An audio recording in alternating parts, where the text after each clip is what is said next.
ಕರ್ಮಯೋಗಿ ದಿವಂಗತ doctor S Patil ಅವರ ದ್ವಿತೀಯ ಪುಣ್ಯ ಸ್ಮರಣೆ ಹಾಗೂ ಕರ್ಮಯೋಗಿ ಪ್ರಶಸ್ತಿ ಪ್ರದಾನ ಸಮಾರಂಭ ಕಲಬುರಗಿ ಪಂಡಿತ್ ರಂಗಮಂದಿರದಲ್ಲಿ ಜರುಗಿತು. ಈ ಕಾರ್ಯಕ್ರಮವನ್ನು ಚಿರಂಜೀವಿ ದೊಡ್ಡಪ್ಪ ಅಪ್ಪ ಸೇರಿದಂತೆ ಶಾಸಕರಾದ ಅಲ್ಲಮಪ್ರಭು ಪಾಟೀಲ್ ಅವರು ದ್ವಿತೀಯ ಪುಣ್ಯ ಸ್ಮರಣೆಯನ್ನು ಭಾವಚಿತ್ರಕ್ಕೆ ಪುಷ್ಪ ನಮನ ಸಲ್ಲಿಸುವ ಮುಖಾಂತರವಾಗಿ ಉದ್ಘಾಟನೆ ಮಾಡಿದ್ದಾರೆ.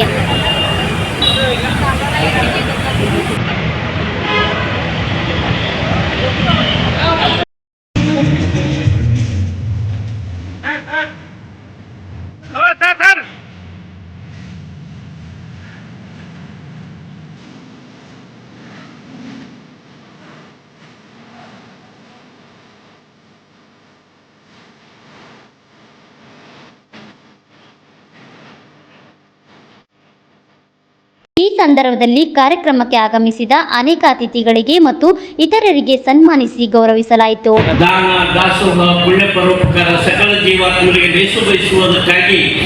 ಈ ಸಂದರ್ಭದಲ್ಲಿ ಸಂಸದರಾದ ರಾಧಾಕೃಷ್ಣ ದೊಡ್ಮನಿ ಹಾಗೂ ಶಾಸಕರಾದ ಅಲ್ಲಮಪ್ರಭು ಪಾಟೀಲ್ ಸೇರಿದಂತೆ ಅನೇಕರು ಕಾರ್ಯಕ್ರಮ ಉದ್ದೇಶಿಸಿ ಮಾತನಾಡಿದರು.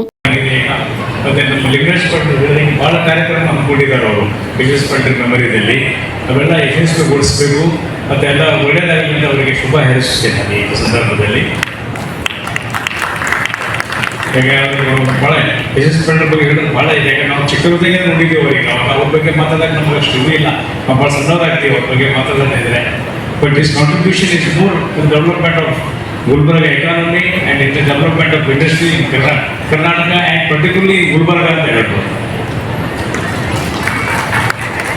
ಅವರು ಏನೇನು ಮಾಡ್ಬೇಕಂತ ಅನ್ಕೊಂಡಿದ್ದಾರೆ ಎಸ್ ಫೌಂಡೇಶನ್ ಅಂತ, ಅದೆಲ್ಲ ಮಾಡಲಿ ಅಂತ ಹೇಳಿ ಅವರಿಗೆ ಒಳ್ಳೆಯದಾಗಲಿ ಶುಭ ಕೋರಿ ನಾನು ಮಾತನ್ನು ಮುಗಿಸ್ತೀನಿ. ಜೈ ಹಿಂದ್, ಜೈ ಹುಟ್ಟು ಮತ್ತು ಸಾವು ಇವೆರಡರ ಮಧ್ಯದಲ್ಲಿ ಮಾಡಿರ್ತಕ್ಕಂಥ ಕೆಲಸಗಳನ್ನು ಇವತ್ತು ನಡೆಯಲಿಕ್ಕೆ ನಾವೆಲ್ಲ ಬಯಸ್ತೇವೆ. ಭಾಳಷ್ಟು ಜನ ಸಮಾಜದಲ್ಲಿ ಬರ್ತಾರೆ ಹೋಗ್ತಾರೆ ಮಾತು ಬೇರೆ.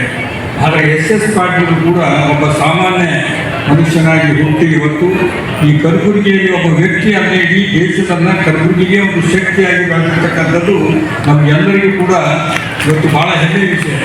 ಕಲಬುರಗಿಯ ಅದಾನಿ ಅಂಬಾನಿ ಅಂದರೂ ತಪ್ಪಾಗಿದ್ದಿಲ್ಲ. ಟಿ.ಆರ್. ಪಾಟೀಲು, ಮಾಧವ್ ಅವರು, ಗಿಲ್ಡಾ ಅವರು, ಕೆಲವು ಜನ ಏನಪ್ಪ ಅಂದ್ರೆ ಇವರು ಮಾಡಿರ್ತಕ್ಕಂಥ ಸಾಧನೆಗಳು. ಕಲಬುರಗಿ ಅತಿ ಹಿಂದುಳಿದಿರ್ತಕ್ಕಂಥ ಜಿಲ್ಲೆ.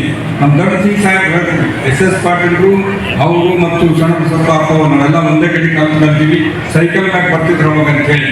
ಆ ಮನುಷ್ಯ ಇವತ್ತು ಭಾರತ ದೇಶದಲ್ಲಿ ದೊಡ್ಡ ದೊಡ್ಡ ಫ್ಯಾಕ್ಟ್ರಿಗಳಾಗಿ ಇವತ್ತು ಅವ್ರ ಪುತ್ರ ತೆಲಂಗಾಣದಲ್ಲಿ ಭಾಳ ಹೆಸರನ್ನು ಮಾಡಿರ್ತಕ್ಕಂಥದ್ದು. ದೇಶಕ್ಕೆ ಬಂದರೆ ದೊಡ್ಡ ಆಸ್ತಿಯಾಗಿ ಒಂದು ವಾಣಿಜ್ಯೋದ್ಯಮ ಕಾರ್ಯಕ್ರಮದಲ್ಲಿ ಭಾಳಷ್ಟು ಕೆಲಸ ಮಾಡಿ ಕಾಯಕವೇ ಕೈಲಾಸ ಅಂತಕ್ಕಂಥ ತತ್ವ ಸಿದ್ಧಾಂತಕ್ಕೆ ಒಳ್ಳೆ ಹೆಸರನ್ನು ತಂದಿರ್ತಕ್ಕಂಥ ವ್ಯಕ್ತಿ. ಇವತ್ತು ಅವ್ರ ಪುತ್ರರು ಕೂಡ ಅವರು ನಡೆದಿರ್ತಕ್ಕಂಥ ದಾರಿ, ಅವ್ರ ತಂದೆಯವರಲ್ಲಿ ಕೆಲಸ ಮಾಡಿರ್ತಕ್ಕಂಥವ್ರು ಯಾವಾಗಲೂ ನಾಗ್ಪುರ ಆಗಲಿ ಬೇರೆ ಬೇರೆ ಕಡೆ ಕೂಡ ಕೆಲಸ ಹಚ್ಚಿ ಅವ್ರಿಗೆ ಮನೆಗೆ ಏನಪ್ಪ ಅಂದ್ರೆ ಬೆಳಕು ಮಾಡಿಕೊಟ್ಟಿರ್ತಕ್ಕಂಥ ಪುಣ್ಯಾತ್ಮ ಎಸ್ ಪಾಟೀಲ್. ಎಷ್ಟೋ ಜನ ಕೆಲಸ ಮಾಡ್ತಕ್ಕಂಥ ಅವ್ರ ಮನೆಯಲ್ಲಿ ಕೆಲಸ ಮಾಡ್ತಕ್ಕಂಥವ್ರು ಇವತ್ತು ಅವ್ರಿಗೆ ಲಗ್ನ ಆಗಲಿ ಶಾಲೆ ಓದಿಸ್ತಕ್ಕಂಥ ಎಷ್ಟೋ ಮಕ್ಕಳಿಗೆ ಶಾಲೆಯನ್ನು ಕಲಿಸಿದ್ರು. ಅವರು ಭಾಳಷ್ಟು ನಾನು ಹತ್ತಿರದಿಂದ ನೋಡಿದ್ದೀನಿ ಮತ್ತು ಅವ್ರಿಗೆ ಕೆಲಸ ಕೂಡ ಕೊಡ್ತಿದ್ರು. ಇಂಥ ಒಂದು ನಿಟ್ಟಿನಲ್ಲಿ ಬೆಳೆದಿರ್ತಕ್ಕಂಥ ಒಬ್ಬ ಎಸ್ ಪಾಟೀಲ್ರು ಇವತ್ತು ಅವ್ರ ಪುತ್ರರು ಕೂಡ ಒಳ್ಳೆ ಕೆಲಸ ನೋಡ್ರಿ. ಅವ್ರ ತಂದೆಗೆ ತಕ್ಕ ಮಕ್ಕಳಾಗಿ ಬಂದು ಇವತ್ತು ಅವ್ರಿಗೊಂದು ವಿಷನ್ನಿನಲ್ಲಿ ಒಂದು ಆನಂದ ಕುಟುಂಬ ಅಂತ ಹೇಳಿ ಏನು ಈ ಒಂದು ಕಾರ್ಯಕ್ರಮ ಭಾಳ ಒಳ್ಳೆಯ ಕಾರ್ಯಕ್ರಮ ಹಾಕೊಂಡಿದ್ದಾರೆ.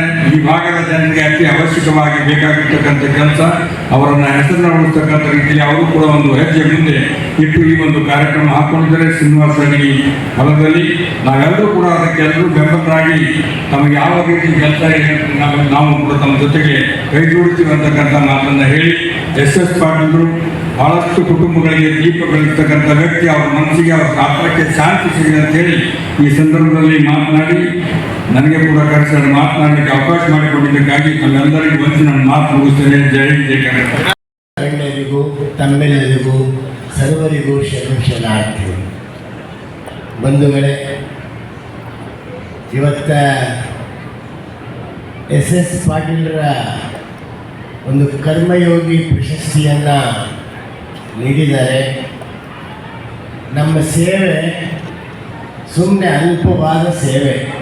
ನಮ್ಮ ಸಿದ್ಧಾಂತ ಏನು ಅಂದರೆ, ಬಸವಣ್ಣನವರು ಕೇವಲ ಪೂಜೆ, ಜಪ, ಪ್ರಾರ್ಥನೆ ಅಷ್ಟೇ ಹೇಳಿಲ್ಲ.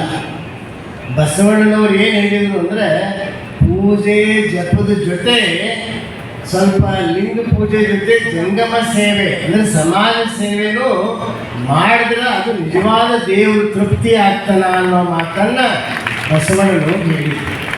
Bureau report RA32 news Kalaburagi.